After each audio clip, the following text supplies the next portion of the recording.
শুধুমাত্র একটুখানি অসাবধানতা, আর তাতেই একটা প্রাণী আজ অচল হয়ে পড়ে আছে। ভাবতে পারেন, কোমরের নিচ থেকে 2 পা ভেঙে 3 টুকরো। হয়তো একটু ধীরে, একটু সচেতনভাবে গাড়ি চালালে এই ঘটনা ঘটতই না। কিছু মানুষদের আবার বলতে শোনা যায়, ইস, এরা কিভাবে রাস্তার কুকুর ধরে, আবার এই হাতেই খাবার খায়, কি করে পারে এরা? অথচ এনাদের মুখেই বড় বড় বাণী শোনা যায়, জীবে প্রেম করে যেই জন, সেই জন সেবিছে ঈশ্বর।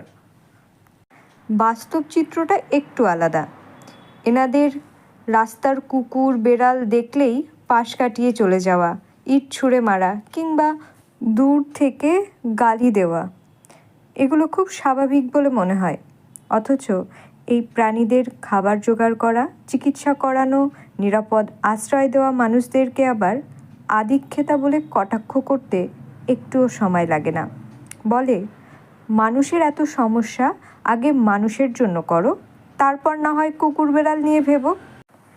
আচ্ছা বলুন তো, যারা এভাবে বলে তারা কি সত্যি মানুষের জন্য কিছু করে? যারা প্রাণীদের যত্ন নেওয়াকে অবহেলা করে, তারা কি কখনো নিজের পরিবারের অসুস্থ বাচ্চা বা বয়স্ক সদস্যদের যত্ন নিয়েছেন? যদি নিতেন তাহলে বুঝতেন, অসহায় অবস্থায় পড়লে প্রাণী মানুষ বলে কিছু থাকে না। তখন শুধু বেঁচে থাকার লড়াই, দরকার হয় সহানুভূতির।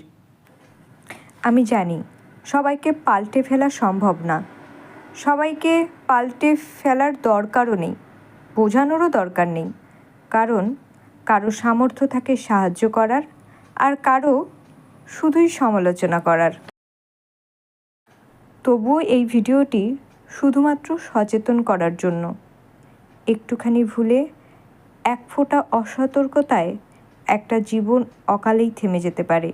মানুষ হোক বা প্রাণী, জীবনটা যে কোনোভাবেই ফিরে পাওয়া যায় না। ভাবুন তো, আজ যদি আপনার কাছের কেউ থাকতো, ব্যথা কি কোনোভাবে কম হতো? দয়া করে একটু সচেতন হন। গাড়ি চালানোর সময় রাস্তার চারপাশের ক্ষুদ্র প্রাণগুলোর দিকেও নজর দিন।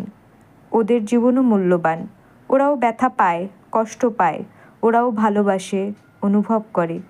এই পৃথিবীটা শুধু আমাদের না, ওদেরও। ভালো থাকুক সব প্রাণ, ভালো থাকুক মানবতা।